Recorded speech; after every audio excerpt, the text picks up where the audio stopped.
third week of studying Jonah. And some of you may be thinking, okay, we are 2 weeks. No. We are 2 weeks. We are roughly 65 minutes of Weston talking about Jonah. And we have yet to meet this fish. Right? Like, how could we have spent this much time in Jonah and we have not talked about the fish?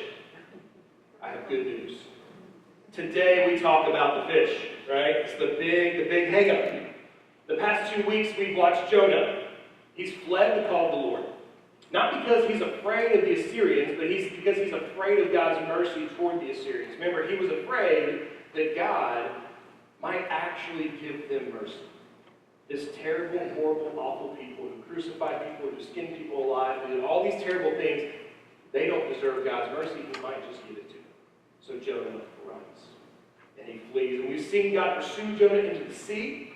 We've seen how Jonah was going to let the entire crew around him drown rather than turn or call out to God. He was going to die so as to seal the fate of Nineveh, so that they would get the judgment that he felt they deserved. There's no Jonah, then there's no prophet to go to Nineveh, and that God can no longer spare him. So we wrapped up last week. We left it with this scene in mind. The waves are calm. The sailors are making sacrifices to Yahweh. They're vowing vows to him. Jonah is nowhere to be seen, sinking below the ocean surface. And it seems, at that point, it actually feels like this could be a cautionary tale where the tale just stops.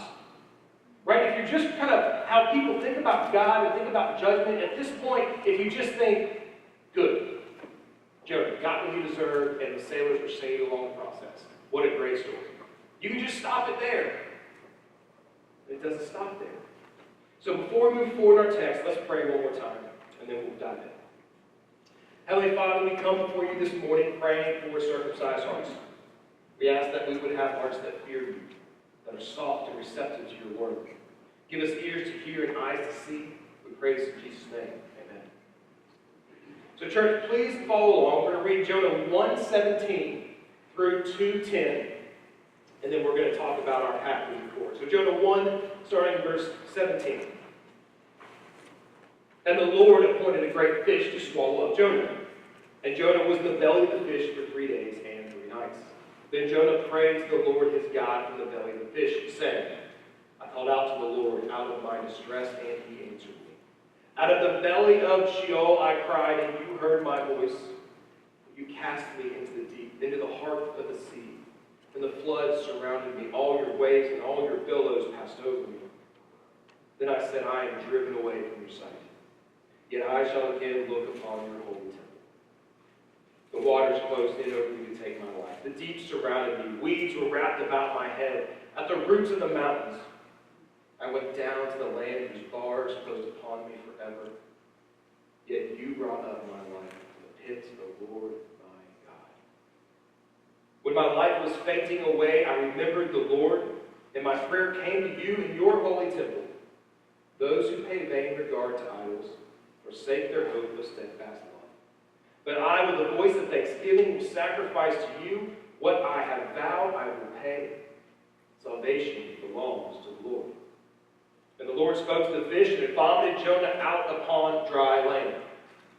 Church, the grass withers, the flowers fade, but the word of the Lord stands forever. And this is the word of our Lord. Thanks be to God. So this morning, I'm going to offer 2 perspectives on Jonah. And I think that one perspective is going to feel very comfortable. Right? One perspective is going to be the perspective you're familiar with. And the other perspective might shock you a little bit. For a couple of you, it might make you angry. But it's okay. I promise you at the end, we're going to be happy with either option. Both views demand the sovereignty of God. Both views are miraculous, and neither take away from the uniqueness of the story. Both views, however, do have their drawbacks. So the first perspective, this is the one you're probably the most comfortable with. Jonah, as he's sinking into the sea, is swallowed by a giant fish. And this was God's way of showing mercy. He was rescuing Jonah. Rescuing Jonah from the sea, rescuing Jonah from drowning. Jonah spends 3 days and 3 nights in the belly of this fish. And this poetic prayer that we just read comes up from Jonah during that time. Right? So after 3 days, a giant fish traveling back toward shore vomits Jonah up upon the beach. And in this view, Jonah kind of learns his lesson while in the belly of the fish, right? The fish comes and he realizes the error of his ways, and he is sent on his way to Nineveh. And the second perspective might sound a little threatening, but I promise you it's not. It's that Jonah dies either in the sea or the fish. And this giant fish comes and scoops up Jonah. And for 3 days and 3 nights, Jonah lies dead in the belly of the fish. After those 3 days, the corpse of Jonah is spit up by the fish. God resurrects Jonah, bringing him back to life. And the poem we read, instead of being a prayer in the belly of the fish, like as he's going through the process, is a prayer of reflection on what God has done for him. It's his reflection on his death and his unexpected resurrection. And the first view has been in the majority for quite a few years now, but it's interesting, it's only been in the majority for a little while, like in the course of church history, for a few hundred years. The second view that Jonah died was actually held by some of the oldest Jewish traditions and has a relatively strong following today. It's kind of like a 60-40. In fact, you will find my seminary professors, a conservative, theological conservative, reformed theological seminary, are split about 50-50 on which view they take. The first view shows God's sovereignty to preserve life. Shows that he preserves it for his purposes. He extends mercy to whom he will. Whereas the second view points to God who brings life from death. Neither view displays a higher emphasis on God's sovereignty or glory. That's important. One is not a lesser view. Both views are consistent with God's character and how he carries out his plan of redemption. And the most important piece, both views amount to the same thing for Jonah. A new lease on life and a second chance to follow the call of Yahweh. So here's what I'm asking you this morning. Try to keep both of these views in mind as we work through the text. I think you'll see pros and cons of both, regardless of where you fall. Every view has its problems. And you'll leave this morning, I believe, with a greater awe of God's goodness and his mercy. So that being said, here's the roadmap we're going to follow this morning. Well, first we're going to look at the fish, right? We're going to look at the appointed fish. Then we're going to work through the poem 2 verses at a time. And we're going to kind of get through it in chunks as it kind of breaks apart naturally. And then we're going to close with Jonah being left vomited up on the shore. You don't get a lot of opportunities to say vomit from the pulpit, so I figure if it's in the text, you just use it as much as you can. So first of all, let's see if we can learn from this appointed fish. Okay, so for Jonah 1, verse 17, look at it with me again. And the Lord appointed a great fish to swallow up Jonah. And Jonah was in the belly of the fish 3 days and 3 nights. James Montgomery Boyce once made the statement that we can get so concerned about what's going on inside the fish that we can miss what's going on inside Jonah. That's a really good observation on the story. The fish is not the star of the show. We often teach it like it is, but we allow the fish to hijack the narrative. We really do. Of course, we have to spend some time on it. It is there. So as we move into that, it's interesting that, we talk about Hebrew word order a lot. In Hebrew, the word order matters. The most important thing usually comes first, called first priority. And you look in the sentence, the focus is not on the fish, but God appointed the fish. Right? So the main point of the sentence is what God is doing, not what the fish is doing. And that's an important piece for us. The whole narrative thus far, things look bleak for Jonah. They've gotten worse and worse. And then we get the words, but God. And friends, how often do we forget God's hands in the storms around us? Life is happening, seas are raging, everything seems to be falling apart. And we forget, but God. How often do we feel like we've been left to our own devices to figure things out, but God. Even though Jonah is running, even though he has now been tossed overboard, it has always been the Lord who was in control of the situation. Never Jonah. The fish was appointed. And this word for appointed has a previously decided aspect to it. So another way to say this is the Lord had beforehand determined a great fish to swallow Jonah. In other words, it's a prearranged engagement. And once again, we see the sovereignty of God clearly displayed. God has appointed this. And then we get to the point where Jonah is in the belly of the fish 3 days. It's kind of thrown in there. And Jonah was in the belly of the fish 3 days and 3 nights. And this is a really significant number. It's a significant line for a few reasons. First of all, in Jewish culture, the number of days for which someone was considered traditionally dead, for their soul to leave their body, was 3 days. This is why Jesus waited until Lazarus was in the grave. The fourth day, he comes to get him. This is why Jesus was in the grave himself for 3 days and 3 nights. It's to prove beyond a shadow of doubt that this person was truly, truly dead. It's also proof that this person was truly, truly brought back to life in the case of Jesus. This also plays a part, these 3 days, in which perspective you're going to take on Jonah. Right? Is Jonah alive in the fish for 3 days and 3 nights to symbolize death? Or has Jonah been dead in the fish for 3 days and 3 nights, as the Jewish tradition takes it, and he's actually resurrected? And here's where we find the series title. We call it Jonah, the Sign of Jesus. And it's in this verse. Look with me at Luke. I should have it on the screen, but you could have flipped there. Luke 11, 29 through 32. This is when Jesus is kind of in the middle of his ministry and he's being confronted by people. They're wanting to see more signs from him. And in verse 29 of Luke 11 and 29, it says, when the crowds were increasing, he began to say, this generation is an evil generation. It seeks for a sign, but no sign will be given to it except the sign of Jonah. For as Jonah became a sign to the people of Nineveh, so will the Son of Man be to this generation. The queen of the south will rise up to judgment with the men of this generation and condemn them. For she came from the ends of the earth to hear the wisdom of Solomon. And behold, something greater than Solomon is here. The men of Nineveh will rise up at the judgment with this generation and condemn it. For they repented at the preaching of Jonah. And behold, something greater than Jonah is here. In this cryptic, kind of sort of scary, dark manner, Jesus tells them, you want signs? Here's the sign you're going to get. The sign of Jonah. And the question then becomes, what's the sign of Jonah? Right? What's the specific sign? And I believe the sign is a twofold sign. On the first hand, it's the gospel going to the Gentiles. Remember, that's the uniqueness of Jonah's call. He's the only prophet called to the Gentiles. Everyone else is called to the people of God. He's sent to the Gentiles. And we see that in the gospel. We see it after Pentecost. We see the mission explode across the known world. And Jesus says, in fact, you Pharisees, you wicked, evil generation, you guys are so bad that Nineveh is going to judge you. That's some serious shade being thrown on the Pharisees. Like that is a big deal. These are the holy of holy people in the land. And Jesus is saying, you're so bad, Nineveh's better. They're going to be the ones who judge you. But the sign is also something bigger. It's the death and the resurrection of Jesus.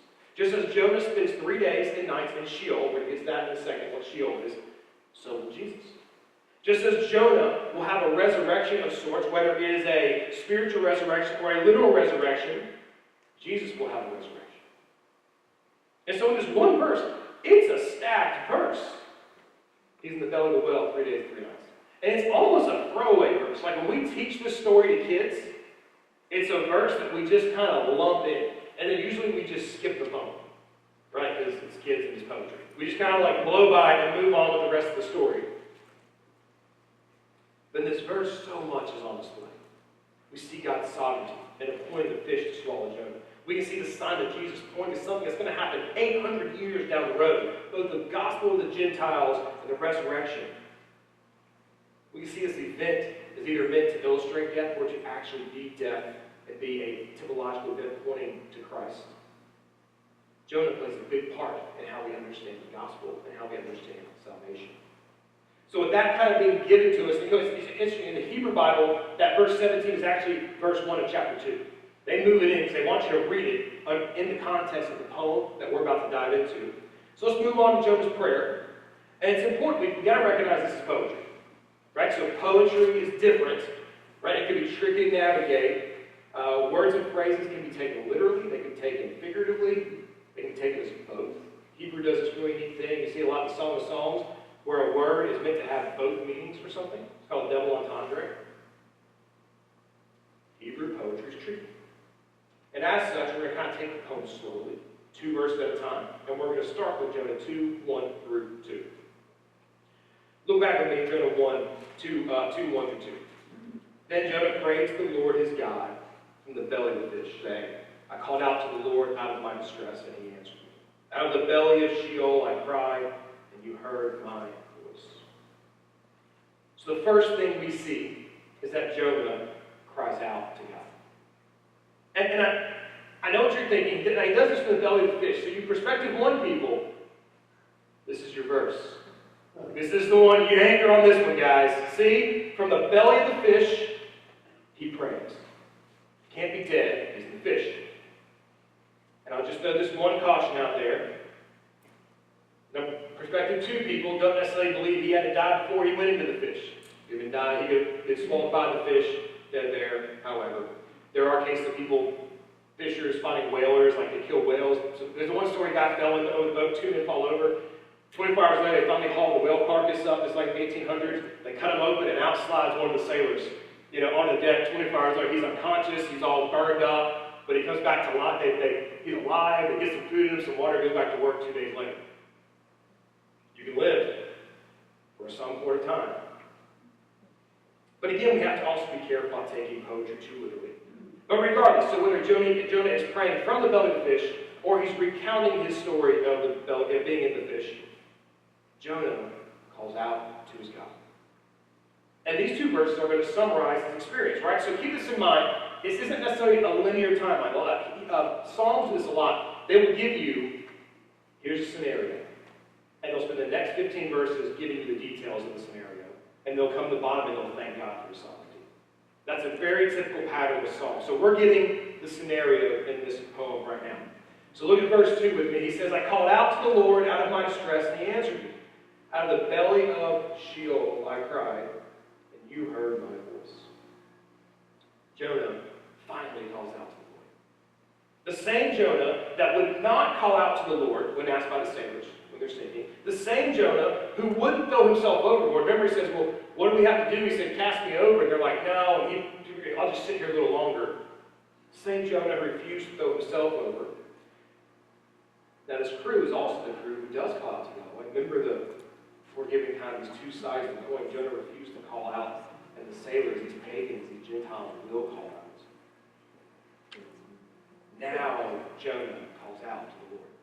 Now, Jonah, as he's sinking, as he's drowning, and it's important to note what Sheol means. Right? So Sheol is the most common word for the afterlife in the Bible. It appears 65 times in the Old Testament. The Old Testament uses the word grave and Sheol interchangeably. Right? So if you think about Sheol, think grave. That's kind of what's happening here. When someone dies in the Old Testament, their life descends into Sheol. And here's Jonah, either poetically or in reality, calling out from the belly of Sheol, from the innermost parts of Sheol, and the Lord hears his voice.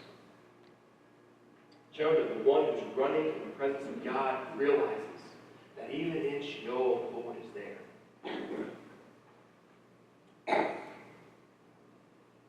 There's a very familiar context, something very Davidic about this poem, something very psalmic, crying out to God from Sheol, crying out to God from the grave, and Yahweh hearing the cry. Yahweh hearing the voice of his people. So Jonah cries out, and Yahweh has heard. Look with me at verses 3 and 4. He says, for you cast me into the deep, into the heart of the sea, and the floods surrounded me. All your waves and your billows, they passed over me. And then I said, I'm driven away from your sight. Yet I shall again look upon your holy temple.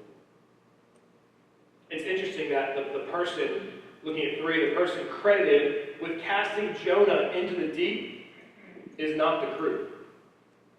It's not sailors. It's not Jonah. Who cast Jonah overboard? Yahweh. You cast me into the deep. It was the Lord, Yahweh, the sovereign God of the sea, who made the sea and the dry land. That's who ensured that Jonah made his date with the appointed fish. And in verse 3, he also says that the flood surrounds him. Remember he says that back in 3. He says, the floods surround me and all your waves and your billows pass over me. We've talked about this before. Whose storm is this? It's God's storm. It's a storm. It's God's. It's his waves. It's his billows flooding over his head.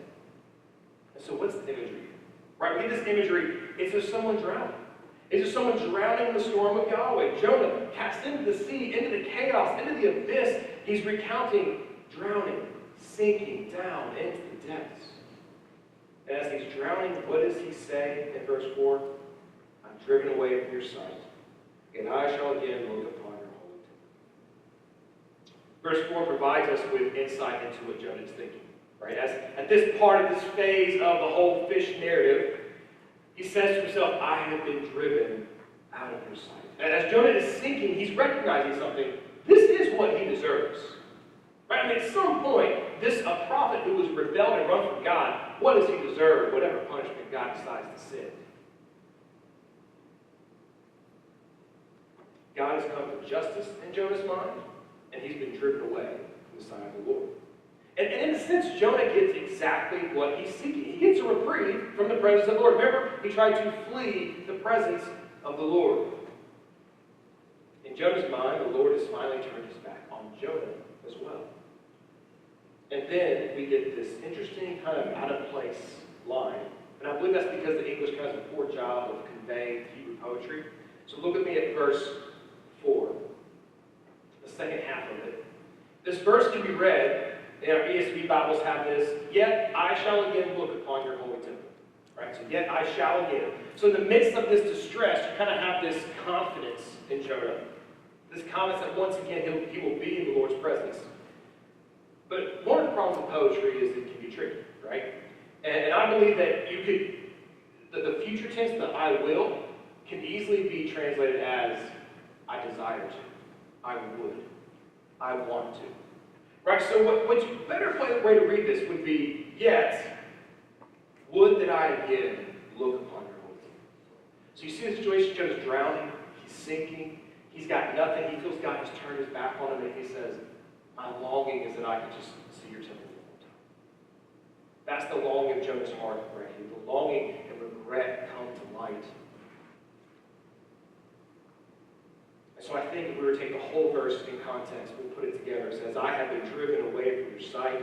Nevertheless, I wish that I could look again upon your holy temple. It's the final longing of the dying prophet. What we're reading here is Jonah realizing it's all over. I wish I could be in the presence of my Lord again. And friends, if you've ever sat by the bedside of someone passing their last minutes in their life, you understand this. Right? The only comfort for someone who knows the Lord, who's facing imminent death, is the Lord. The Heidelberg Catechism, which is a great old catechism, says, what is our only comfort in life and death? Listen to part of the answer. The answer begins, I'm not my own. I belong with body and soul, both in life and death, to my faithful Savior, Jesus. What a beautiful summary. What is our hope in life and death? Jesus. And here we see Jonah. Even after his bitterness, his anger, his callousness, either in the belly of the fish or on his way out of his life, what does he yearn for? Presence of the Lord. I just want the presence of the Lord. Again, the thing he'd been running from, the thing he'd been fleeing from, he longs for it. And I think all of us at some point, when we've kind of faced the reality of our mortality, have found ourselves in the same boat as Jonah. In the same not boat as Jonah. We know what it feels to feel like you're sinking and we're without hope. We know what it feels like to have the sensation of all seems lost. I don't know what to do. I just want the comfort of the Lord. And the question is, who do you cry out to? We have a drowning, despondent Jonah, aware of the situation, longing for the presence of the Lord as he sinks in the belly of Sheol into the grave. Let's keep going. Verse 5 and 6. The waters closing over me to take my life. The deep surrounded me. Weeds were wrapped about my head. at the roots of the mountains. I went down to the land, whose bars closed upon me forever, yet you brought up my life from the pit, O Lord my God. Jonah continues to recount his scenario. Right, the waters have closed over him, take his life, the deep surrounds him, the weeds are wrapping around his head. There's kind of two kinds of like weeds, or reed is the technical word, two kinds that we kind of see in the Hebrew. One that lives in the banks of rivers and one that grows at the bottom of the sea. Since we're going to assume Jonah wasn't drowning on a riverbank, we can understand Jonah to be saying that he was sinking to the bottom of the sea. So far down that he reached the reed vegetation at the bottom, and they were wrapping him up, pulling him in. And verse 6 confirms this. Look at me again at 6. It says, at the roots of the mountains, I went down to the land whose bars closed upon me forever. Yet you brought up my life from the pit, O Lord my God. Jonah describes himself as being at the roots of the mountains. In other words, he has sunk to the very foundations of the earth. So far that he has gone down to the land whose bars closed upon him forever. And it's kind of funny, if you pay attention to words in Jonah, Jonah's always going down. Down to Joppa, down to Tarshish, down to the bottom of the sea. Like, it's a downward trajectory for Jonah the whole way.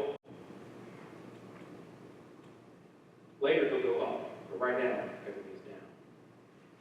He's gone so far down that the bars have closed upon him forever. This is, again, part of calling Hebrew is like, we don't necessarily know what that means.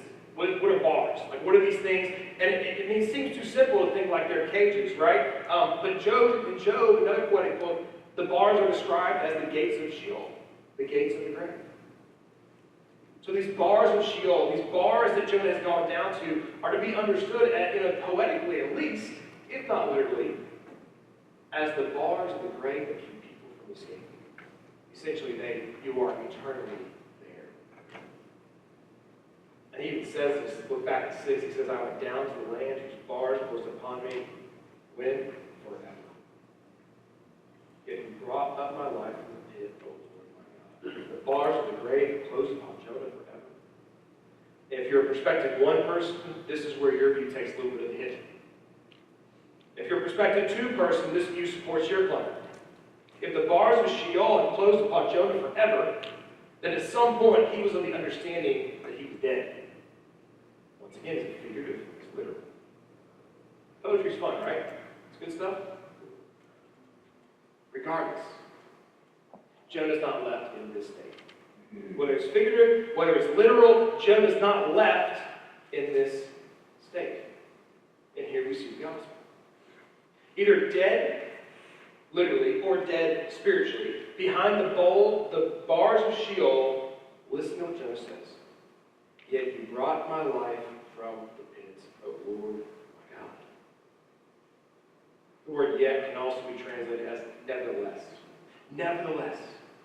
Nevertheless, having run, nevertheless, the waves being over me, nevertheless, sinking in the bottom of the sea, nevertheless, being wrapped in the reeds around my head, at the foot of the mountain, behind the bars of Sheol, nevertheless, getting what I deserve for my actions, you brought me up from the pit. Church, that is the gospel. Nevertheless, nevertheless, nevertheless, all the things that we deserve, we have a God who saves and brings up from the pit. Amen. So far in this poem, we've seen Jonah's predicament. We've seen his longing for the presence of the Lord that he was working so hard to run from. He's drowning in the sea, and either this near-death language or a reflection on his actual death. Let's keep moving, 7 and 8.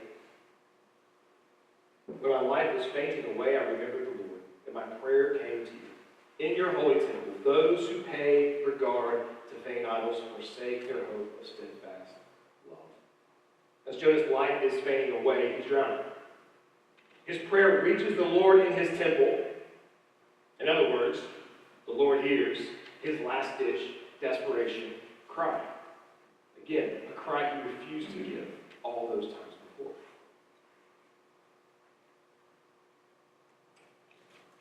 I think one of the misconceptions in prayer is that we can feel as if God doesn't hear them or is not listening to them. And Imagine yourself in Jonah's situation. If you are in the belly for 3 days alive, at what point are you crying out to God, and as the days go by thinking, He didn't hear? Like the situation isn't getting better, I'm still in this fish. Or at what point, if he actually dies, are you sitting there going down the waves and you think, I've cried out and He didn't hear me? And the whole time, regardless of which view you take, the whole time, God has a plan of salvation and mercy that He's working out that we just can't see. Does it mean that Jonah's trip was comfortable? Probably not. Does it mean death is fun? No. Does it mean God is merciful and loves His people and can hear the cry of His people? Yes. I think one of the lies that Satan tells us is that our prayers go unheard by the Lord. Jonah says in 7 that he remembered the Lord. And when the Bible talks about remembering, it's important. It has to do with covenant faithfulness. Yahweh is always remembering His people in the Old Testament. It's not that He forgot them. It's just a way of saying He's faithful to His promises. So it's not some, oh yeah, Jonah's not sinking thinking, oh yeah, there's this Yahweh God. I could remember Him. Forgot about Him. That's not the process happening. Instead, it's a return to covenant. Is Jonah realizing that he's abandoned God and his heart is turned to go, I've remembered my covenant. I remember I remember the prophet that I've been called to be, right? And he remembers the Lord, and then he turns and he calls upon the Lord. Friends, the Lord hears the cries of His people. It's interesting, he says that I remembered the Lord and my prayer came to Him. The Lord hears the prayers of His people. And it's interesting that Jonah's next going to contrast this covenantal faithfulness of Yahweh with the sailors and all their many gods. Remember those guys? Remember all the attention their gods gave them? None. Look with me at verse 8. He says, those who pay regard to vain idols forsake their hope of steadfast love. What's the result of worshiping vain idols? Is forsaking God's steadfast love. The word for this steadfast love is chesed, and we don't have the great English counterpart to this. It's kind of a loaded term. In fact, I have this book, so I brought this out. So this book is written on the word chesed, so it's what, 200 pages or so. And here's what's great: it has every it talks through every way the word is used, all the different meanings it has, and it kind of gets to the end. It says, so if I had to define chesed, just read the book. And it kind of making a point. We don't have a great counterpart. It's such a loaded term. And so one of the best ways that I can describe chesed is covenantal faithfulness. That entails love, it entails promise, it entails faith, it entails God's power to do what He says He will do. All of those things, covenantal faithfulness. If you want to borrow this, you can read about it. You can tell everyone what chesed means, covenantal faithfulness. The word's filled with meaning, and Jonah makes an observation here. When you worship idols, when you worship anything other than God, you forfeit His chesed. You forfeit covenantal faithfulness on your end. The Hebrew literally reads, the ones regarding vain idols forfeit their covenant faithfulness. So church, if we lay our lives at the feet of idols, vanities, things that we think are going to save us in a world that is sinking, then we will receive all the hope that those vain idols can offer. And just ask the sailors, it's not a whole lot. It's chaos, and it's death. And it's desperation for someone to point us to a God who can save. And I think nothing has probably reminded Jonah of this more than watching those sailors. I mean, think about it. Jonah's in this boat, and these sailors are calling out in the storm to their gods, and nothing happens. And Jonah says, throw me over, you'll all be saved. They throw him over, and the ocean stops. Those sailors called out to their dumb and deaf gods, while Jonah refused to call to his God who could act. And we've seen quite a transformation for Jonah, right? As we're kind of getting to the end here, he's turned from fleeing the presence of God to longing for it. He's no longer forgotten the God that he has remembered Him. He's trying to come back in covenantal faithfulness with Yahweh. In the last section, we're going to get the resolution to all this. Let's move on to verses 9 and 10. We're almost done. Poetry, I know, can be a little bit of a slog. We're getting there. Verses 9 and 10. But I, with the voice of thanksgiving, will sacrifice to you. What I have vowed, I will pay. Salvation belongs to the Lord. And the Lord spoke to the fish and vomited Jonah out upon the dry land. So what's Jonah's closing take? He's been through this. He's either lived 3 days in the belly of the fish and been spit out, or he's reflecting on death and God's resurrection of him. What's his take? What did he learn? Salvation belongs to the Lord. It's his to give. It's his to take as he pleases. This goes for Jonah. This goes for sailors. And this goes even for the Assyrians of Nineveh. Salvation is the Lord's. He decides who gets it. Jonah doesn't. We don't. And as such, as Jonah recognizes this, what's his act of thanksgiving? Right? What does he do? And thanksgiving to God, kind of recognizing God's salvation, for God lifting up the pit, what is his response? To be faithful to his call. He remembers the Lord. He remembers his prophetic call. He will go. Either way, whether you're a prospective one person, Jonah learns his lesson in the belly of the fish, the one that God ordained, this one spits him out and he follows his call, or he's resurrected from the dead, recognizes the Lord has pulled him from the grave, literally, reflects the situation, and then follows the call of the Lord. Either way, they're both done in thanksgiving. They're both done in recognition that salvation belongs to the Lord. In the first perspective, we kind of receive a record of Jonah's thought process, right? It's kind of like almost a journal or a catalog. In the second perspective, it's a poem of reflection on the whole event. Either way, the question is the same for us. What is the response of someone for whom the Lord has corrected and extended mercy? Because that's it. That's the question Jonah has to figure out. What's the response of Jonah for someone whom the Lord has corrected and granted mercy? Someone once said that the whole view of Reformed theology can be summarized in one word: thanksgiving. The God who does all the work, the God who saves, the God who brings to life, the God who reaches down, who turns bones into life. Our response: thanksgiving. We read in verse 10, the Lord spoke to the fish and it vomited Jonah out upon the dry land. What an ordeal for a prophet. What an ordeal for the sailors. What an ordeal for Nineveh, who had no idea they were even going through an ordeal. And as we leave the text, we see Jonah given this second chance. Vomited up by this fish on the beach. Days inside the belly of the fish, either literally or figuratively risen from the grave. In church, sometimes it takes facing the grave to remember the goodness of God. Sometimes it takes a moment of recognition that if things continue like this, I will be lost. Not just my life, but my soul. The challenge this morning is to remember the Lord. To remember his faithfulness. Remember his steadfast love, his mercy, his goodness. To be faithful to the call that he's placed upon the lives of Christians. Remember that salvation is his to give.